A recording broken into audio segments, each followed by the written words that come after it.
Kontak tembak, satu jatuh, temannya langsung bawa senjatanya, kemudian si mayat langsung dibawa, juga langsung dibakar. Gagal serang balik tentara Indonesia dan Rusia, pasukan AS dan Israel berakhir tewas mengenaskan. Dari kontak tembak tersebut, jenazah dari kelompok bersenjata tersebut ditemukan di TKP berikut 5 pucuk senjatanya.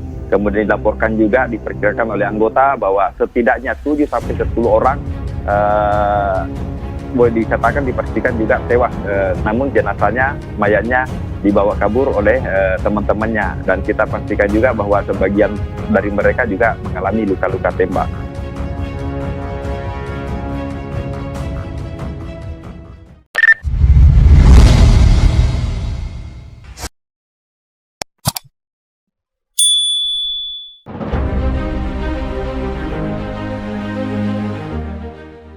Dalam peristiwa yang mengejutkan dunia internasional, serangan balik yang dilancarkan oleh pasukan Amerika Serikat dan Israel di Gaza berakhir dengan kegagalan total. Pasukan gabungan AS dan Israel yang semula percaya bahwa mereka dapat mengalahkan pasukan musuh dengan mudah, justru mengalami kekalahan memalukan di tangan tentara Indo-Rusia, yang dikenal dengan kemampuan taktik dan strategi militer yang sangat terorganisir. Perang di Gaza telah berlangsung selama beberapa tahun, dengan berbagai dinamika yang melibatkan negara-negara besar dan pasukan sekutu mereka. Israel dan Amerika Serikat telah lama menjadi kekuatan utama yang mendukung pihak-pihak tertentu dalam konflik ini. Di sisi lain, Rusia dan India, yang sebelumnya lebih berfokus pada diplomasi dan pembangunan, kini mulai mengambil sikap yang lebih tegas dengan menempatkan pasukan gabungan mereka di wilayah tersebut. Kedua negara ini memiliki sejarah militer yang panjang dan terlatih dengan taktik-taktik modern yang kini terbukti sangat efektif di medan perang. Serangan balik ini dimulai ketika pasukan AS dan Israel berusaha merebut kembali beberapa wilayah yang dikuasai oleh kelompok perlawanan di Gaza. Mereka memperhitungkan serangan udara dan operasi darat yang cepat, dengan mengandalkan superioritas teknologi dan peralatan militer yang canggih. Namun, apa yang tidak mereka prediksi adalah keberadaan pasukan gabungan Indo-Rusia yang telah menguasai taktik perang asimetris dan dapat menyesuaikan diri dengan cepat dalam pertempuran. Pasukan ini telah memanfaatkan medan yang kompleks dan menerapkan strategi jebakan serta serangan mendalam yang mengejutkan lawan mereka. Pasukan Indo-Rusia yang terdiri dari tentara India dan Rusia yang telah terlatih dalam operasi gabungan berhasil melakukan serangan balik yang sangat terkoordinasi. Mereka menggunakan peralatan militer canggih, termasuk sistem pertahanan udara yang mampu menangkis serangan udara AS dan Israel. Di samping itu, mereka juga menggunakan unit tempur yang terlatih dalam perang gerilya untuk menyerang pasukan musuh di medan yang sempit dan padat penduduk. Salah satu faktor yang membuat pasukan Indo-Rusia berhasil adalah kemampuan mereka untuk memanfaatkan kekuatan informasi dan komunikasi yang lebih efisien, sehingga meminimalkan kesalahan komando di lapangan. Selain itu, mereka juga terlibat dalam sejumlah serangan cyber yang menyebabkan gangguan besar pada sistem komunikasi militer AS dan Israel yang mempermudah mereka dalam melancarkan serangan balik. Dalam pertempuran yang berlangsung sengit selama beberapa hari, pasukan AS dan Israel mengalami kerugian yang signifikan. Tidak hanya banyak prajurit yang tewas di tangan pasukan Indo-Rusia, tetapi juga sejumlah kendaraan militer dan pesawat tempur mereka hancur akibat serangan yang terkoordinasi dengan sangat baik. Serangan balik yang gagal total di Gaza dan kekalahan yang dialami oleh pasukan AS dan Israel memberikan pelajaran penting tentang pentingnya adaptasi dan ketahanan dalam peperangan modern. Pasukan Indo-Rusia yang sebelumnya mungkin tidak dianggap sebagai ancaman besar oleh kekuatan Barat, kini menjadi pemain utama dalam dinamika geopolitik dunia. Kemenangan ini mungkin menandakan perubahan besar dalam cara dunia melihat kekuatan militer dan taktik pertempuran di masa depan. Pasukan AS dan Israel dengan keunggulan teknologi dan peralatan militer canggih berencana untuk melancarkan serangan balik yang cepat dan kuat untuk merebut kembali beberapa wilayah yang telah jatuh ke tangan kelompok perlawanan.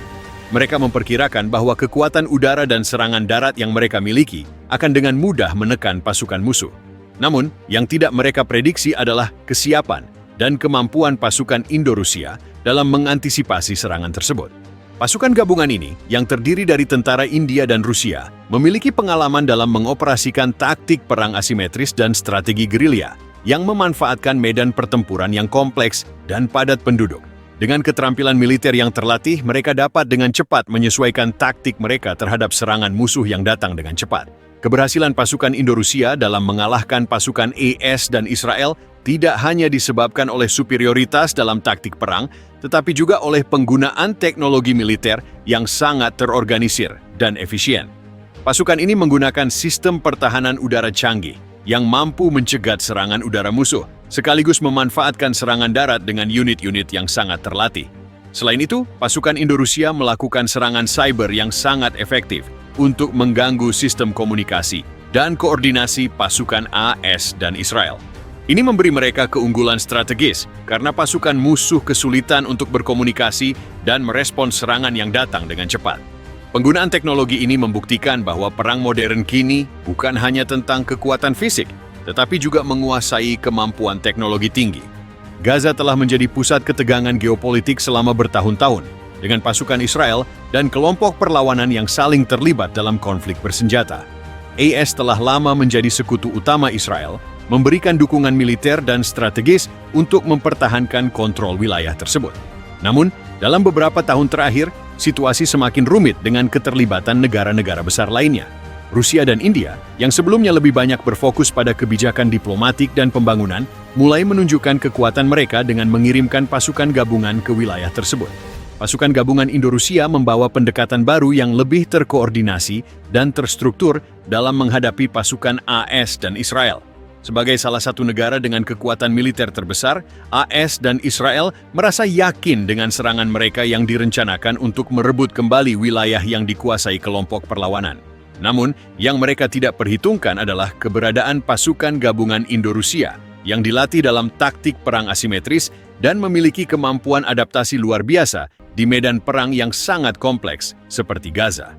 Kekalahan pasukan AS dan Israel di tangan pasukan Indo-Rusia ini dapat memicu perubahan besar dalam geopolitik global. Pasukan Indo-Rusia kini dianggap sebagai kekuatan militer yang tak bisa dipandang sebelah mata, dan keberhasilan mereka menunjukkan bahwa negara-negara besar yang sebelumnya dominan dalam konflik internasional mungkin harus mempertimbangkan kembali strategi mereka di masa depan. Selain itu, kejadian ini juga membuka diskusi lebih lanjut mengenai pentingnya penguasaan taktik perang gerilya, penggunaan teknologi canggih, serta peran serangan cyber dalam peperangan modern.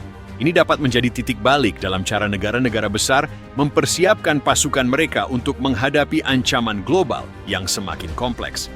Kekalahan pasukan AS dan Israel dalam serangan balik di Gaza dan kemenangan pasukan Indo-Rusia menunjukkan bahwa meskipun teknologi dan superioritas militer sangat penting, keunggulan taktik dan kemampuan adaptasi pasukan di medan perang juga memiliki peran yang sangat vital. Pasukan gabungan India dan Rusia membuktikan bahwa keterampilan dan perencanaan yang matang dapat mengalahkan kekuatan militer besar sekalipun. Peristiwa ini akan menjadi titik penting dalam perubahan strategi militer global, yang dapat mempengaruhi cara negara-negara besar merencanakan dan melaksanakan operasi militer di masa depan.